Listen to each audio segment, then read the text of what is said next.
Hello dear students, welcome back in my class. तो प्यारे students, narration का अभी तक मैंने आप लोगों के लिए 4 वीडियो अपलोड कर दिया है। आज मैं आप लोगों के लिए नरेशन का 5वां वीडियो लेकर उपस्थित हूं। बच्चों, आप लोगों को पता है कि YouTube पर भी मैं बिल्कुल सिलसिलेवार ढंग से आपको सिखाने का प्रयास करता हूं। इसलिए आप लोगों ने गौर किया होगा कि नरेशन का वीडियो मैंने शुरू से अपलोड किया है।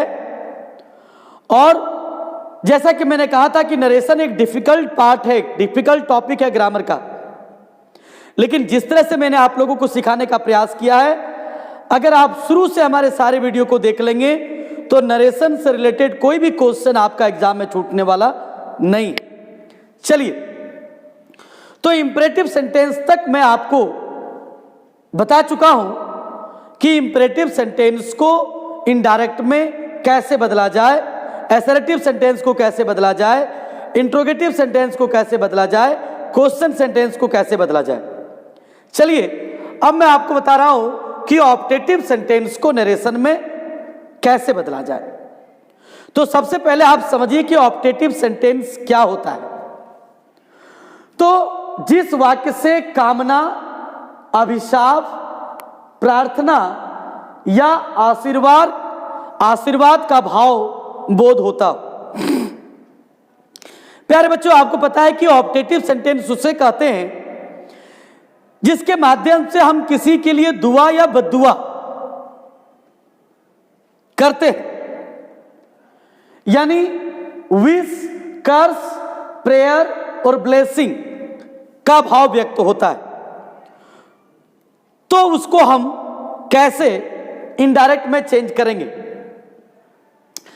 आप लोग को जनरली यह भी पता है, मैंने आप लोग को ऑप्टेटिव सेंटेंस जब पढ़ाया था तो ऑप्टेटिव सेंटेंस लगभग में से शुरू होते हैं, उसके पहचानने का एक नियम है। और हर वाक्य के लास्ट में आपको एक्सक्लेमेटरी साइन दिखाई देता है। अगर कोई भी सेंटेंस की शुरुआत में से होता है और उसके अंत में यह साइन अगर आपको दिखाई देता है तो आप समझ लीजिएगा कि ऑप्टेटिव सेंटेंस है। स्पेशल रूल्स, आरबी के से को इनडायरेक्ट में सेंटेंस के अनुसार विश, कर्स, प्रे या ब्लेस में बदल देते हैं। अभी हम लोगों ने इंपरेटिव सीखा था। इंपरेटिव में भी क्या था कि वाक्य के भाव के अनुसार आप उसको ऑर्डर में, फॉरबिड में, रिक्वेस्ट में या एडवाइस में बदलते हैं। Same is the case here, यहां भी वही बात है। आप वाक्य को पढ़ करके वाक्य के भाव को समझ करके जानने का प्रयास करेंगे कि उससे विश का बोध हो रहा है, कर्स का बोध हो रहा है, प्रे का बोध हो रहा है या ब्लेस का बोध हो रहा है। तो से को आप इन सारे वर्ड्स में कन्वर्ट कर देंगे, चेंज कर देंगे। सेकेंड रूल, आरबी तथा आरएस को दैट से जोड़ देते हैं। वेरी सिंपल, जैसा हम लोगों ने असर्टिव सेंटेंस को किया था। तीसरा, ऑप्टेटिव सेंटेंस को असर्टिव में बदल देते हैं। ये तो आप पहले से ही जानते हो कि नरेशन में डायरेक्ट नरेशन, डायरेक्ट स्पीच चाहे किसी भी सेंटेंस में क्यों ना हो, जब हम उसे इनडायरेक्ट स्पीच में बदलते हैं तो सबको हम असर्टिव सेंटेंस में बदल देते हैं, यानी सारे इनडायरेक्ट सेंटेंस के लास्ट में फुल स्टॉप में बदल देते हैं। तो यहां भी इंट्रोगेशन मार्क्स, एक्सक्लेमेटरी मार्क्स को आप फुल स्टॉप में बदल देंगे, है ना। तो मेन जो रूल है कि से को आपको वाक्य के अर्थ के अनुसार, भाव के अनुसार कर्स, विश, ब्लेस या प्रे में आप उसे बदल देंगे। चलिए, अब हम लोग एग्जाम्पल के माध्यम से समझते हैं कि ऑप्टेटिव सेंटेंस को इनडायरेक्ट में कैसे बदला जाए। For example, he said to me may you live long. आपको भाव समझना पड़ेगा कि उसने मुझे कहा कि तुम दीर्घायु हो जाओ। तो इसका मतलब है या तो वो मुझे ब्लेस कर रहा है या फिर वो मेरे लिए विश कर रहे हैं, है ना। तो हमने क्या किया, ही ब्लेस्ड मी, यानी सेड टू को हमने चेंज कर दिया ब्लेस्ड मी, और फिर मैंने कहा था कि आरबी और आरएस को आप दैट से जोड़ दीजिए, और फिर जो ऑप्टेटिव सेंटेंस है उसको आप एसेरेटिव में बदलिए, यानी वाक्य का जो सब्जेक्ट है यू वो मी के अनुसार चेंज होगा। तो पहले आई आ गया, मे का पास्ट माइट हो गया, लीव का लीव रह गया, लॉन्ग का law. Is that any problem? तो से को भाव के अनुसार हमने ब्लेस्ड में बदल दिया, दोनों वाक्यों को दैट से जोड़ दिया, और ऑप्टेटिव सेंटेंस यानी जिसमें में आगे रहता है उसको जब हम एसेरेटिव में बदलेंगे तो सब्जेक्ट को आगे रखेंगे, उसके बाद मे को रखेंगे। तो आरबी हमारा पास्ट टेंस में है तो मे का पास्ट हो गया might. Next, they said may God save the king. यहां क्या हो जाएगा, यहां भगवान राजा को बचाए, यानी प्रार्थना कर रहा है, कोई विश कर रहा है, तो दे प्रेड, सेड को बदल दिया प्रेड। अगर आप विश्ड में भी, अगर आप विश्ड भी लिखेंगे तो चलेगा, है ना। That God might save the king. Next, he said to her may you die, तुम मर जाओ, यानी अभिशाप, कर्स। तो इसलिए हो गया ही cursed her that she might die. बिल्कुल समझ में आ रहा होगा, क्योंकि आप पहले से नरेशन समझ रहे थे, इसलिए आपको अब परेशानी नहीं होनी चाहिए। फिर आप ध्यान दीजिएगा, नोट, कभी कभी ऑप्टेटिव सेंटेंस में मे छिपा हुआ रहता है। अभी मैंने कहा कि ऑप्टेटिव सेंटेंस को पहचानने का तरीका क्या है कि वाक्य की शुरुआत में से होगा, लेकिन आप यह भी जान लें कुछ ऐसे भी ऑप्टेटिव सेंटेंस होते हैं जिसमें में नहीं लगा रहता है, लेकिन यह साइन तो रहेगा ना, तो उससे हम पहचान लेंगे। इस स्थिति में में को अपनी ओर से वाक्य के शुरू में रखकर वाक्य को पूरा करना चाहिए, यानी डायरेक्ट नरेशन में ऑप्टेटिव सेंटेंस में में रहे या ना रहे, इनडायरेक्ट में हम ये मान लेंगे कि में वहां छुपा हुआ है, उसको हम माइट या में चेंज करेंगे। जैसे they said live long our friendship, तो दे विश्ड दैट, अब आवर फ्रेंडशिप फर्स्ट पर्सन है सब्जेक्ट के अनुसार, तो देयर फ्रेंडशिप, और हमने माइट अपने मन से लगाया और लिव लॉन्ग को हमने उतार दिया। They wished that their friendship might live long. The saint said God bless you, यहां भी मैं नहीं है, तो द सेंट प्रेड, विश्ड या ब्लेस्ड। ध्यान रहे बच्चों, हमने यहां तीनों टर्म का यूज किया है, यानी एक सन्यासी है जो है वो या तो प्रार्थना कर रहा है, या मेरे लिए कामना कर रहा है, या मुझे आशीर्वाद दे रहा है। तीनों में से कोई भी अगर टर्म का यूज करेंगे तो वो सही होगा। लेकिन अगर ऑब्जेक्टिव क्वेश्चन में रहे तो ऑप्शन में आप देखिएगा तीनों में से कोई एक का ही प्रयोग वहां रहेगा। गॉड ब्लेस यू तो हो जाएगा that God might bless me, यानी यू को आप ऑब्जेक्ट के अनुसार चेंज कर दिए। तो आप देखोगे कि क्वेश्चन में आरबी में ऑब्जेक्ट नहीं है, तो आपको पता था, मैंने पहले ही बताया था कि अगर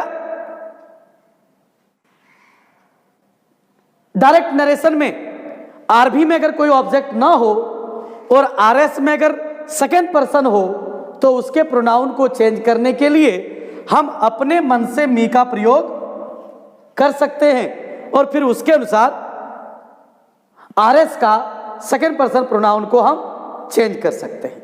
चलिए, special type of optative sentence कुछ ऐसे हैं जिसको आपको याद कर लेना है, बहुत ज्यादा दिमाग इसमें नहीं लगानी है।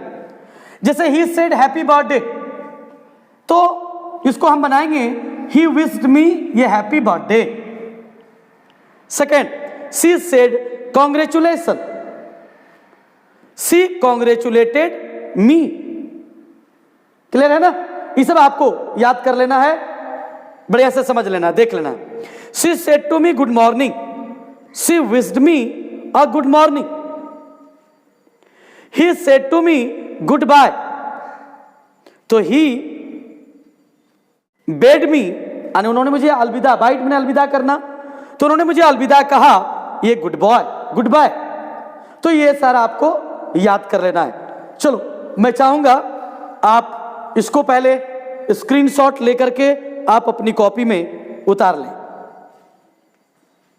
चलिए एक लास्ट बच गया, आप एक्सक्लामेटिव सेंटेंस, उसको समझने का प्रयास करते हैं। चलिए अब हम लोग एक्सक्लामेटिव सेंटेंस को इनडायरेक्ट में कैसे बदला जाए इसको समझने का प्रयास करते हैं। एक्सक्लामेटिव सेंटेंस का मतलब विस्मयादि बोधक वाक्य, यानी जिस वाक्य से आश्चर्य, दुख, प्रशंसा, खुशी, क्रोध, घृणा का भाव बोध होता हो, उसको एक्सक्लामेटिव सेंटेंस कहा जाता है। याद रखिएगा, ऑप्टेटिव सेंटेंस की तरह एक्सक्लामेटिव सेंटेंस के लास्ट में भी आपको एक्सक्लामेटिव साइन मिलेगा। दूसरी बात, आप एक्सक्लामेटिव सेंटेंस को कैसे पहचानोगे? वाक्य के शुरू में कोई एक्सक्लामेटिव वर्ड रहेगा, जैसे हुर्रा, ब्रेवो, वेल डन, ओ, आ, ईटीसी। अगर वर्ड किसी भी सेंटेंस के पहले लगा रहे तो समझ जाएंगे आप कि वो एक्सक्लामेटिव सेंटेंस है। या फिर व्हाट ए ब्यूटीफुल गर्ल, इस टाइप से व्हाट या हाउ से भी अगर कोई सेंटेंस स्टार्ट होता है तो उसको भी हम एक्सक्लामेटिव समझेंगे। उसके रूल को समझते हैं। यहां भी ध्यान रखिएगा, आरबी के से को इनडायरेक्ट में सेंटेंस के अर्थ के अनुसार exclaimed with Joy, exclaim with sorrow, exclaim with anger, surprise, contempt, regret, applause में बदल देते हैं। एक डिस्कस्ड भी याद रखिएगा।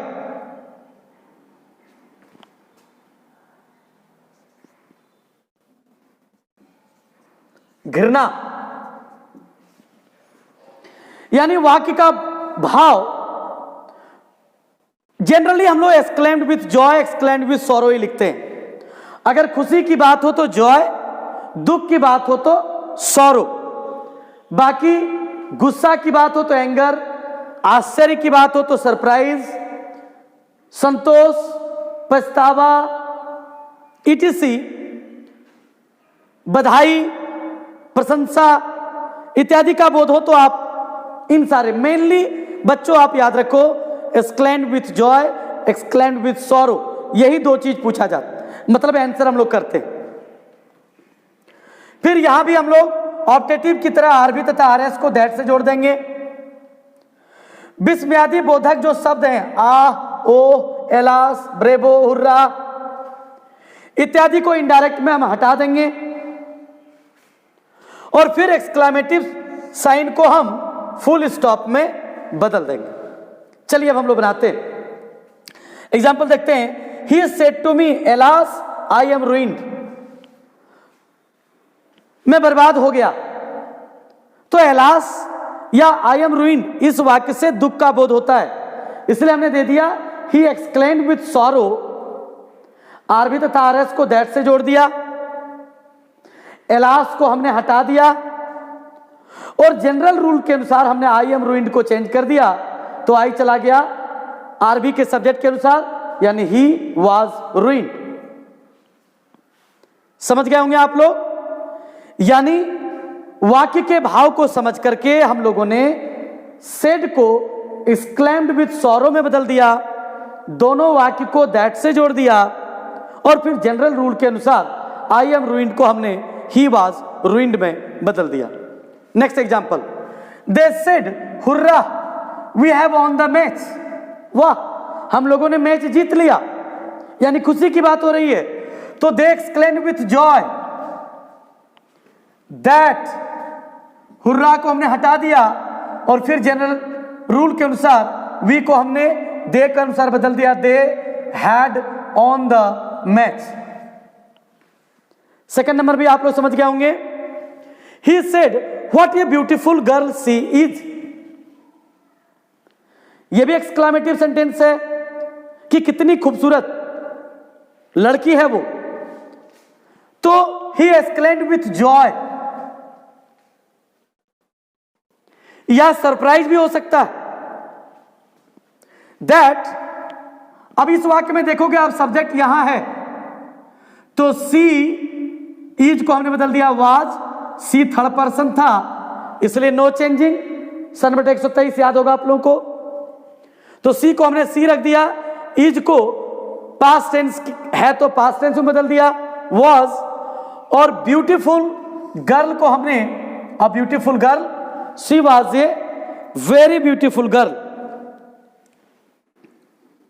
में याद रखिएगा, यहां हो जाएगा she was a very beautiful girl में चेंज कर दिया। आई सेड ओह एनफ, बहुत हो गया, तो आई एक्सक्लेम्ड विथ डिस्गस्ट, मतलब गुस्सा घृणा से, दैट इट वाज इनफ। प्यारे बच्चों, अगर किसी वाक्य में अगर आपको कोई सब्जेक्ट न मिले तो ध्यान दीजिएगा, वहां आप अपने मन से इट सब्जेक्ट का प्रयोग करेंगे, it was enough. Main narration में assertive sentence, question sentence, interrogative sentence पर आप फोकस करिएगा। वहां से अगर कोई क्वेश्चन आते हैं तो गलती आप नहीं करेंगे। ऑब्जेक्टिव भी बड़ा आसान था, एक्सक्लामेटिव कम पूछता है, लेकिन अगर पूछे तो दो टर्म ही मैक्सिमम अगर आप याद कर लोगे, exclaimed with joy, exclaimed with sorrow, फिर आप जनरल रूल्स को लागू करके आप एक्सक्लामेटिव सेंटेंस के डायरेक्ट नरेशन को आप इनडायरेक्ट में बदल सकते हैं। तो प्यारे बच्चों, ये रहा आपका नरेशन का पूरा वीडियो। मुझे लगता है अगर आप 1 से लेकर 5वां वीडियो तक कोई विद्यार्थी अगर मेरा नरेशन का वॉच करता है तो definitely he will solve all the questions of narration asked in exam. चलिए, थैंक यू। अब फिर मिलते हैं अगले वीडियो में कुछ नए टॉपिक को लेकर।